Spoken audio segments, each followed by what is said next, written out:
Well, thank you very much, Program Director. I'd like to greet all of you here this morning and greet, of course, His Excellency the Bishop, and greet also the respected authorities that lead this College of Health Sciences, Good Shepherd. And I see we have members of the Fourth Estate. I greet you as well. And I greet you, dear students. Good morning. The Lord Jesus Christ, who founded the church some 2,000 years ago, summing up his mission on earth, said, "I came that they may have life and have it abundantly." This is recorded in John chapter 10, verse 10. In this way, the Lord Jesus indicated that his mission on earth was not for himself, but to save all from every form of oppression.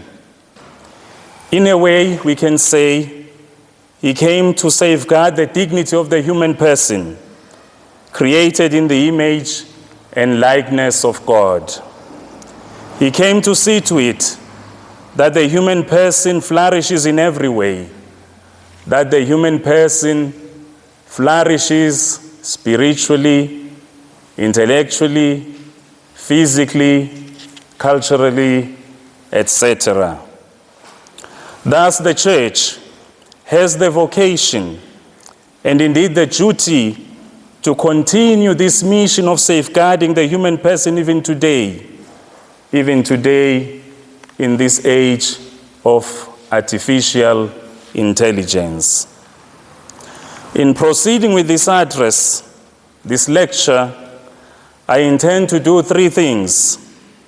The first thing is to do an interpretation of John chapter 13, verse 34, in the Gospel of John, where Jesus gives a new commandment to his disciples.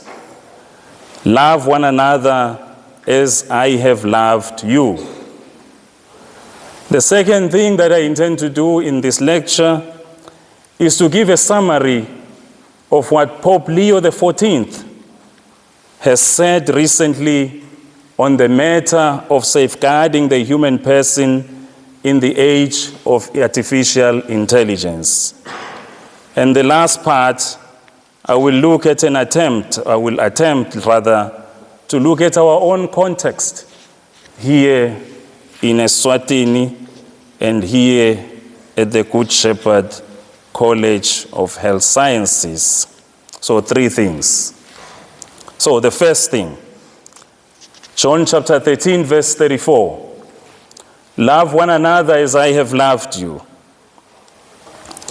The immediate context of this verse is the Last Supper in Jerusalem during the feast of the Passover. The Passover feast recalls and celebrates the mere moment of liberation of God's people from the slavery of Egypt and their setting out for the promised land. During this celebration, Jesus washes the feet of his disciples. Inasmuch as many commentators or many people and preachers tend to interpret this verse within the immediate context of the Last Supper, I think it is proper and indeed helpful to read it within the context of the whole Gospel according to John. This also allows us to recall the mission of Jesus, that he came that we may have life and have it abundantly. Questions to ask include the following. How did Jesus give life to people when he was ministering on earth? How did he love the people he met? How did he safeguard the dignity of the human person in his life and ministry? An extensive reading of the Gospel of John has Jesus, in the first place, showing concern for the family by attending the wedding at Cana in John chapter 2, verse 1 to 11. He gives life as he shows support for the new family, and this becomes even more evident in his intervention with wine which had run out. Failure to provide adequately for a wedding feast would have embarrassed the young couple. You yourselves know very well that weddings and food go together. So Jesus' first act of safeguarding people is a family, whence he helps them avoid embarrassment. So contributing to that joy that should be present in each and every family. The second area, or the second narrative, is when he demonstrates openness to people when he meets Nicodemus in Jerusalem. Nicodemus was the leader of the Jews. Nicodemus is afraid as he approaches Jesus in the night, so as not to be seen by his colleagues, the leaders from among the Jews. He went to Jesus at night and he said to him, "Rabbi, we know that you have arrived as a teacher from God." So fear. Jesus comes closer to people who are fearful so as to safeguard them. Jesus puts Nicodemus at ease, leading him gently into divine knowledge and that a person needs to be born from above. On his way back to Galilee, Jesus meets the Samaritan woman and subsequently all the Samaritans. This is the Samaritan woman at the well. In this story, both the story of Nicodemus and the encounter with the Samaritans, Jesus demonstrates his desire to pull down the walls of segregation, the walls of tribalism, the walls of racism, and other unhealthy nationalisms. Moreover, he combats the oppression of women as he converses freely with the Samaritan woman at the well. If I were to use terminology dear to the late Pope, Pope Francis, I would say he promoted the culture of encounter. He thus listens and dialogues with people who have different experiences from his. Part of our task in safeguarding is thus to promote a culture of encounter, a culture of listening, and a culture of dialogue. When Jesus arrives back in Cana, after his first pilgrimage in Jerusalem, he heals the son of the ruler, thus demonstrating that his ministry includes healing. "Go, your son lives." He performs a healing again in John chapter 5 with the sick man in Jerusalem. Then when Jesus had seen him reclining, and when he realized that he had been afflicted for a long time, he said to him, "Do you want to be healed?" The invalid answered him, "Lord, I do not have anyone to put me in the pool when the water has been stirred." Jesus said to him, "Rise, take up your stretcher and walk."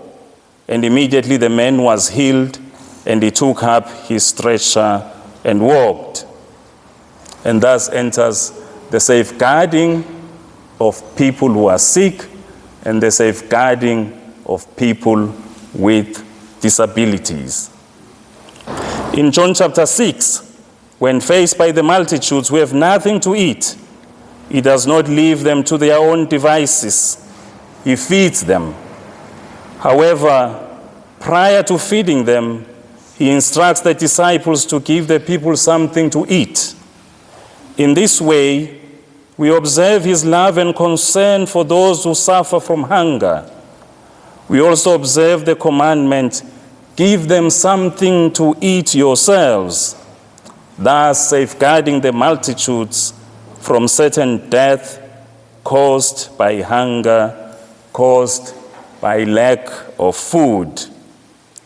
In John 8, Jesus' meeting with the woman accused of adultery reveals a Jesus who grants and extends the gift of divine justice, mercy, and forgiveness. As he says, "Neither do I condemn you. Go and sin no more." Thus, even with the accused person, life is not taken away, life is safeguarded. The dignity of the woman caught in adultery is restored. In John 8, at the meeting with the man born blind, whose eyes he opens, we once again see Jesus' concern and closeness for persons with disabilities. And finally, in John 11, in Jesus' meeting with Mary and Martha, the sisters of Lazarus, we see a Jesus who is close to the distressed. As a parting shot, he grants them the gift of their brother Lazarus as he brings him back to life. Jesus' commandment, therefore, at the Last Supper is an invitation to do to his disciples to do as he did. Love one another as I have loved you. This is what he has done.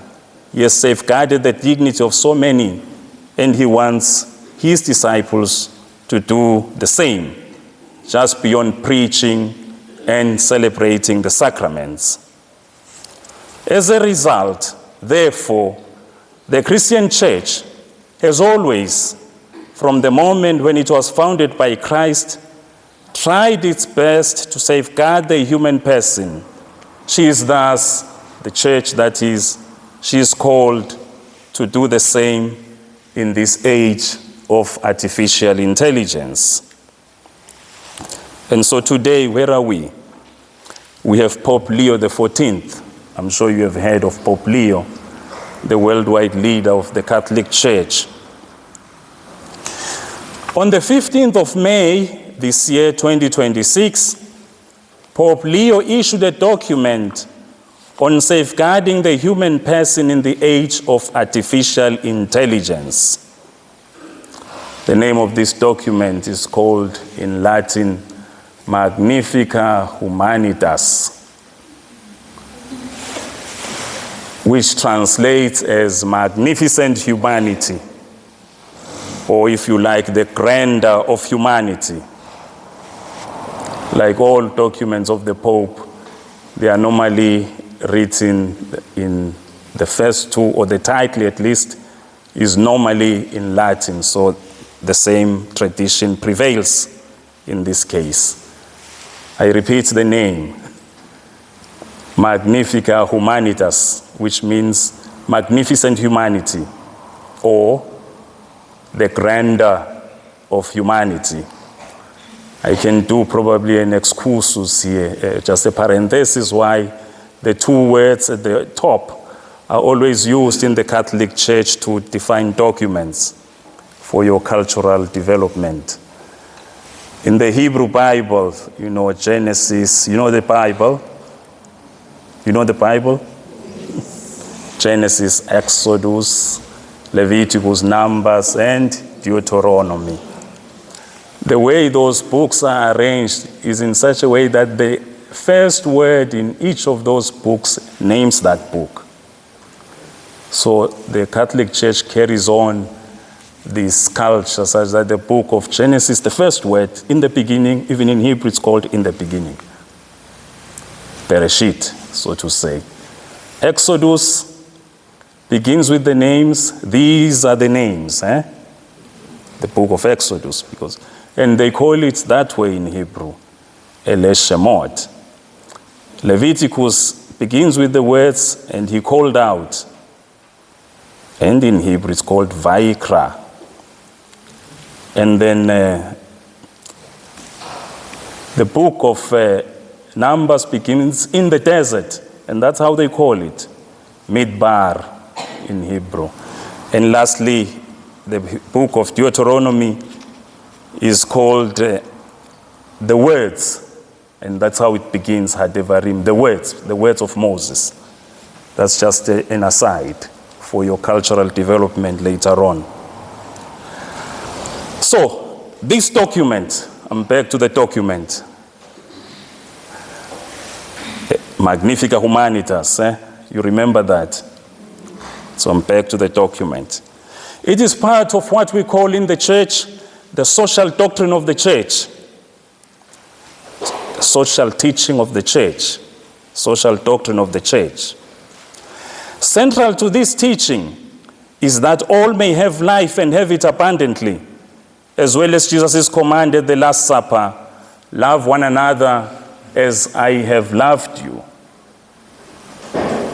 I like the fact that we find ourselves at Good Shepherd College, and the fact John chapter 10 verse 10, that they may have life and have it abundantly, is actually taken from the section where Jesus proclaims himself as the Good Shepherd. So maybe it applies to you all the more as a Good Shepherd College of Health Sciences and Good Shepherd Hospital. Pope Leo XIV is inviting us to love one another in this age of artificial intelligence. He invites us to safeguard the human person created in the image of God. This is to ensure that the human person is not reduced to data or efficiency. The real crisis is not about technology. The real crisis is about us as a people. His concern, as should be our concern, is that every human person, every single human person, is treated with dignity. He addresses this to every human being, including Catholics, including members of other Christian churches, including peoples of other faiths, and even people who do not believe in God. So he wants to engage all of us. At the launch of this document in May, Pope Leo was on the podium together with the co-founder of what we call Anthropic, one of the companies of artificial intelligence. And this co-founder of Anthropic does not believe in God, but he was sitting with him there because he needs to promote this culture of encounter with everybody. This serves, therefore, as a sign of his willingness to engage artificial intelligence. We should not just accept artificial intelligence, but we need to engage it. Pope Leo, in his document, Magnifica,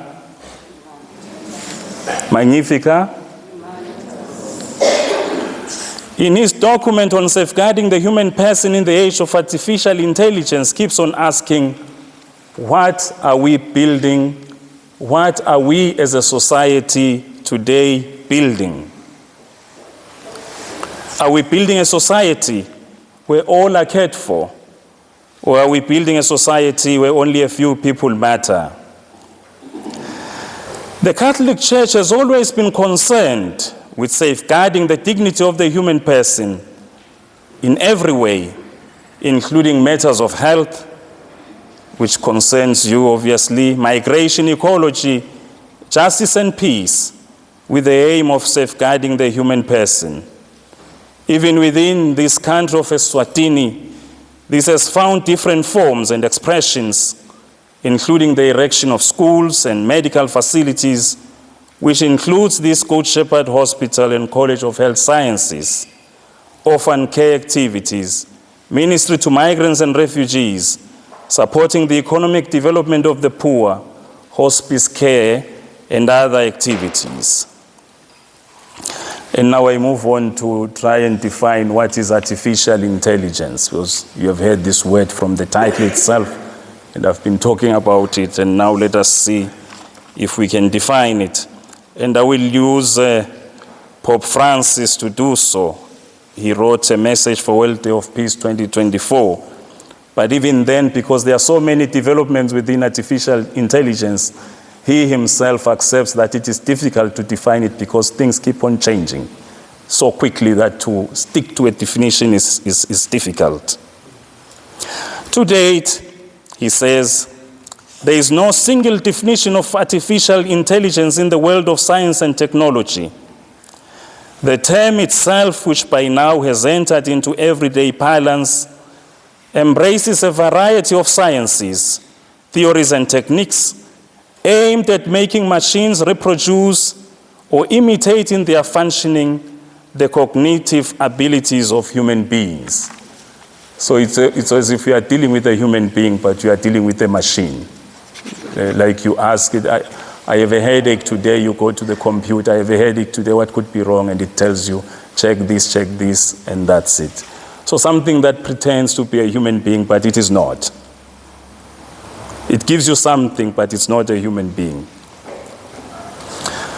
And so in his document, Pope Francis speaks of a construction site, saying humanity is faced with two choices in this age of artificial intelligence. Either to construct a new Tower of Babel, which is the story of Genesis chapter 11, verse 1 to 9, or to rebuild the walls of Jerusalem as Nehemiah did in Nehemiah chapter 2 to 6. So two choices, either to construct the Tower of Babel, which ends in failure and dispersion, or to build the walls of Jerusalem in the manner of Nehemiah, which was a cooperative project and eventually was a successful project. So he says, if we work together, we may be like Nehemiah and build something successful that conserves society and the nation. But if we do something with pride and domination, as in the book of Genesis chapter 11, verse 1 to 9, we may therefore destroy ourselves and be even more divided. So the question is, with artificial intelligence, what are we building? What are we building in this age of artificial intelligence? The church, being in the world, lives and walks with people who inhabit the world. It does not engage only Catholics, but all people, as per the mission of Jesus, who came that all may have life and have it to the full. And so, in the concrete situations of life, the church is constantly discerning on the best ways of behavior. Even with artificial intelligence, we are called upon to employ the best principles of our faith and the principles of the social teaching of the church. Beyond asking if something gives life, as pointed out in John chapter 10, verse 10, we also have the following principles to apply. The first principle that we need to apply even within the area of artificial intelligence is the principle of the common good. The common good. That whatever is done in society is done in view of the common good and for the good of all. You don't just consider one person, but you consider the whole society, the whole community.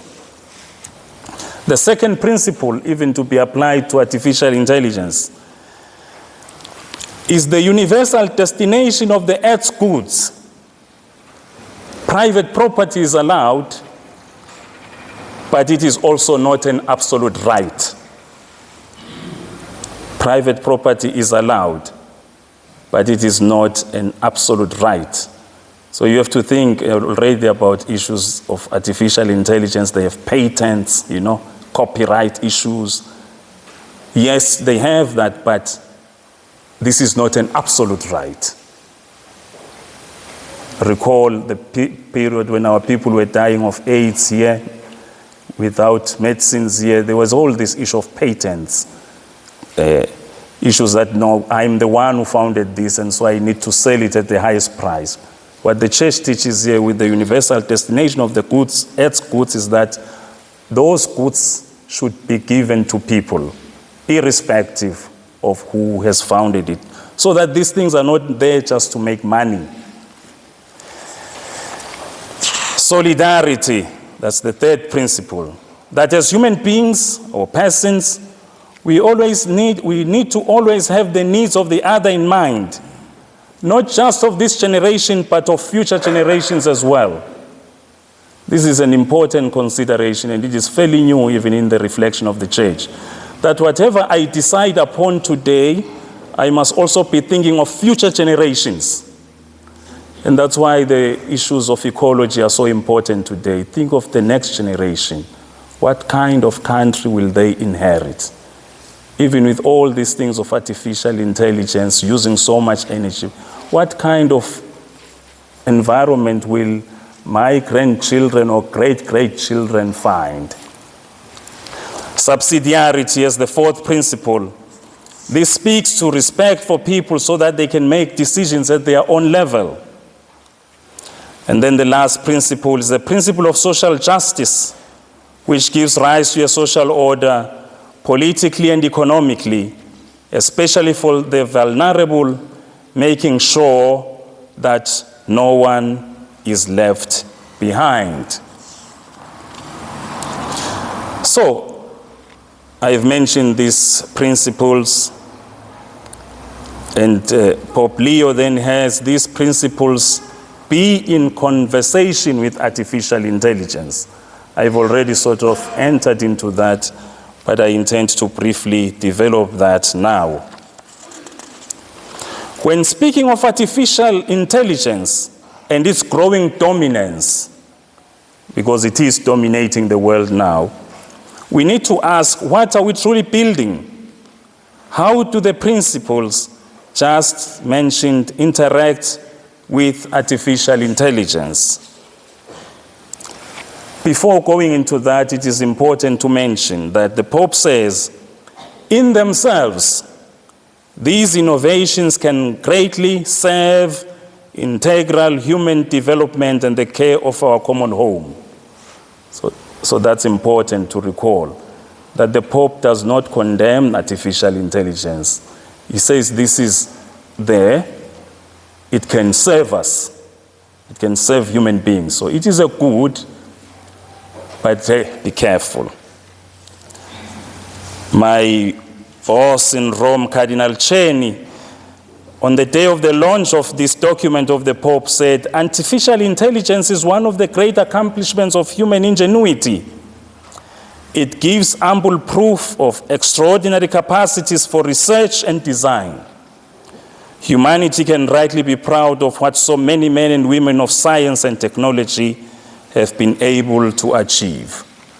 And I think they says the truth, that it's artificial intelligence helps in research and design. You know, you want to design a card, you go in there and you do it. Research, you type in there, you ask. But then there must be processes to follow afterwards. You don't just stop there. We need to avoid, though, the misconception of equating this type of intelligence with that of human beings. These systems merely imitate certain functions of human intelligence. So-called artificial intelligences do not undergo experiences, do not possess a body, do not feel joy or pain, do not mature through relationships, and do not know from within what love, work, friendship, or responsibility mean. In the sense that you could be evaluated by a machine, and the machine, which has no feelings, doesn't know your history, doesn't know your story, it evaluates you, and people believe what it has done on you. So we need to be aware that these machines, the artificial intelligence, is not a human being, because humanity requires what the bishop spoke of earlier on, compassion. You need to know the person and deal with real human beings. These things do not have a moral conscience. They do not judge good and evil. They do not grasp the ultimate meaning of situations or even bear responsibility for consequences. If you at Good Shepherd, they were to accept your applications using artificial intelligence, and without knowing your story, it would be a mess, because you can't even fault the machine because it can't be right or wrong. It is not morally responsibilities, neither can it take on consequences. The Pope also says there are elements of transparency, responsibility, and governance of AI which come into focus, especially considering those who design and develop these systems to those who use them and rely on them for concrete decisions. In many cases, however, the internal processes leading to a result remain opaque, unclear, making it even harder to assign responsibility and correct errors. This is where accountability becomes crucial. the possibility of identifying who must account for decisions, justify them, monitor them, and when necessary, challenge them and remedy any harm caused. Speaking of people with compassion, because there is the issue of dominance, that everything now belongs to artificial intelligence and this technological paradigm. Important and useful as it is, but we still need compassionate figures in the world and compassionate activities. The Pope mentions things that humanity has done over the years, beautiful things, which have been done by human beings, not because of technology, but because people just love human beings. He mentions, for example, the founding of the Red Cross as something that came out of the goodness of human beings. He mentions the founding of the United Nations as something that came through because of the goodness of human beings who want to see a family of nations. The Universal Declaration of Human Rights is something that comes from the goodness of human beings. The issues of the Convention on Refugees, which comes from the goodness of human beings who are compassionate. So not everything comes from technology. Compassion remains a very important area of life. He even mentions Nelson Mandela, who gave to South Africa not hate, but reconciliation and forgiveness. Human beings are thus capable of being good and promoting good. We thus cannot wallow in despair and self-pity. And then another element is now to see artificial intelligence and how it impacts on practical issues. Three things that we can talk of: truth, work, and freedom. Truth, work, and freedom.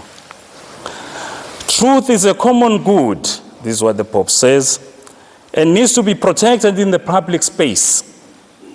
Unfortunately, tools that could foster dialogue and participation are often used to construct distorted narratives and blur the boundaries between truth and falsehood, mixing facts with opinions. Disinformation, of course, did not begin with artificial intelligence, yet today it finds a powerful amplifier. Disinformation can also interfere with democratic processes so that people are not able to have the right information, the truth. Work.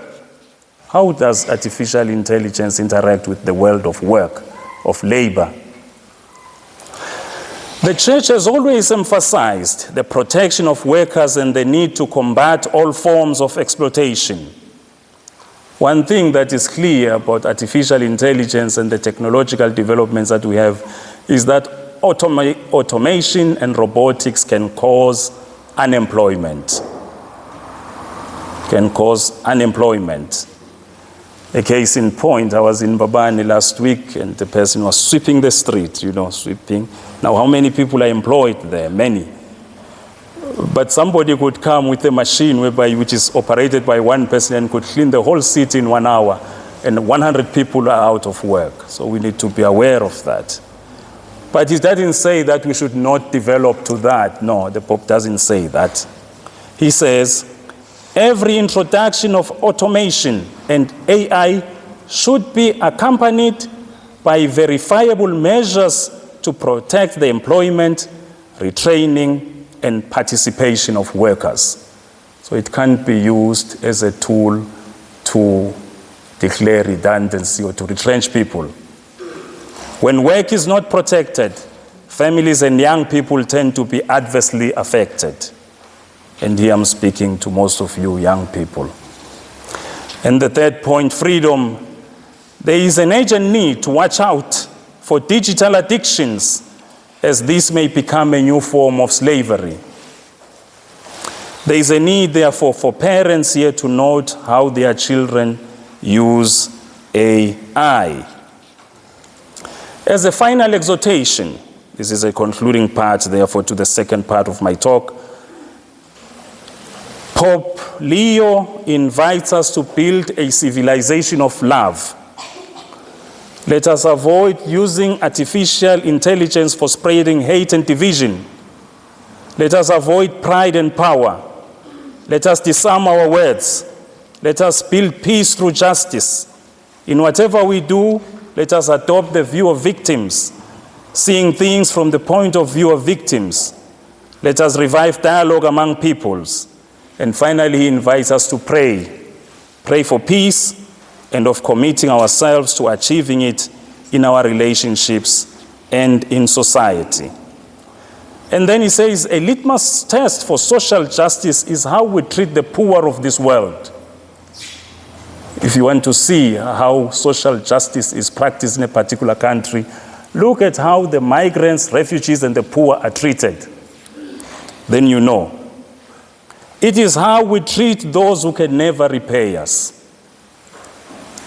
So I come to the last part of this talk, what we can do, my reflections for what we can do in the here and now, in Eswatini, even at Sitegi, in safeguarding the human person in this age of artificial intelligence.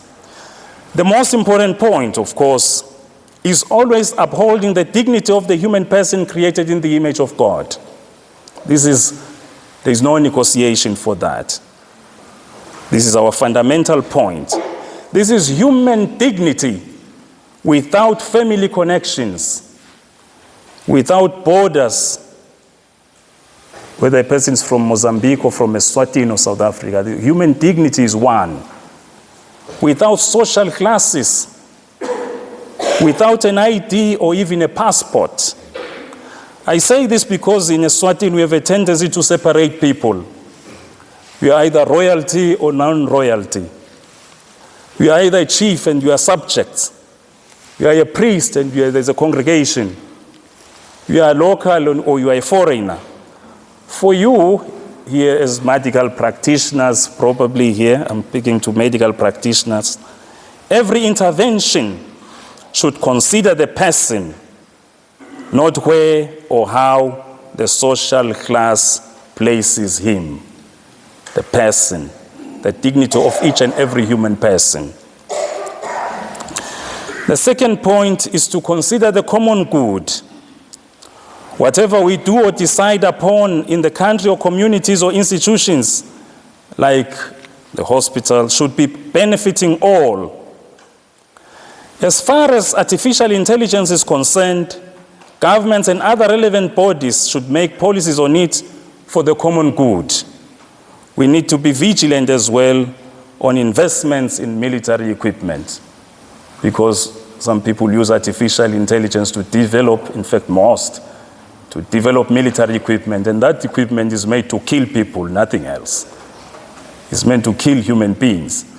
So military investments are a negative. They are not part of what I can call the common good. And then you have the third point, the universal destination of goods. We have a few that have everything and the majority who remain poor. Clearly, the benefits of artificial intelligence and technological innovation are not benefiting everyone. We can ask the question, therefore, are the poor benefiting from the medical improvements arising from these innovations? And the next point is the principle of solidarity. Solidarity requires us to be relational. With artificial intelligence, there is a real risk that human relationships may be weakened as people keep to their devices. As you go to the families and homes, people keep to their gadgets. That's their world. How about, therefore, our much valued practice of ubuntu, ubuntu, umuntu ngumuntu ngebantu, tandla tiyagezana? This relational aspect needs to be saved. And the danger is that artificial intelligence may erode that. The principle of solidarity also urges us to look at issues from the point of view of victims. That's why earlier when I spoke of listening and dialogue, you can only know things from the point of view of victims if you listen to them. Listen. You are lucky because you are going to be nurses. Your first task is to listen to the patient and say, what is ailing you? What's the problem? So it starts from listening. The next point is the threat to education and cognitive capacities for learners. There is a need to protect learners so that their natural curiosity and hunger for knowledge is not dampened by these developments. How do we keep young people curious and challenging them to be able to solve problems? So we need to assist young people engage artificial intelligence, not just to copy it, but to engage it, to question it as well.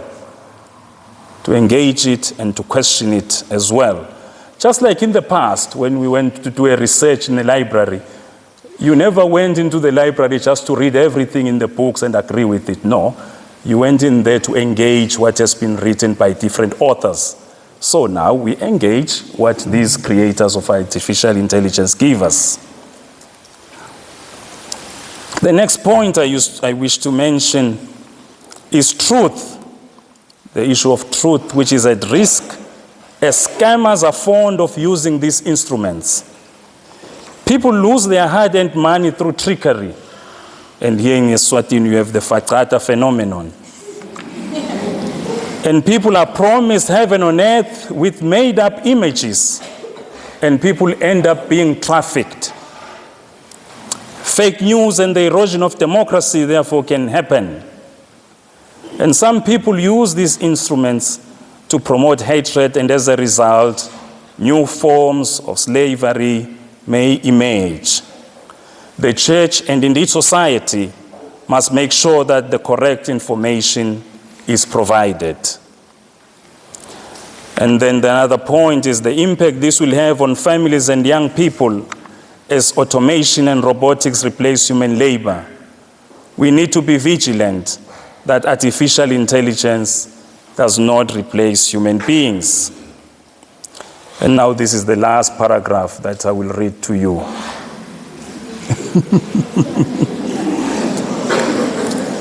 Finally.